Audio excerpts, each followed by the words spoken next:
kabukid, dito na ulit tayo sa pagtatanim ng saging. Bali ano na itong ating pantanim na ito, pang 24 puno na.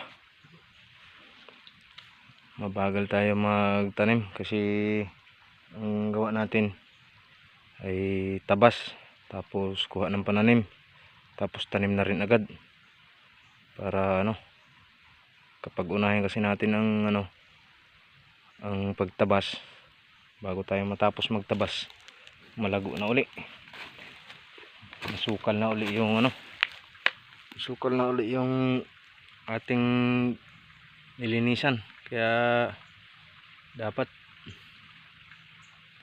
pagkatapos tabasan taniman na rin, para habang naglilinis tayo yung iba ay umuugat na, dumadahon na. Mabilis lang kasi saging, mag-isa lang kasi tayo tatrabaho, kaya utay-utay lang.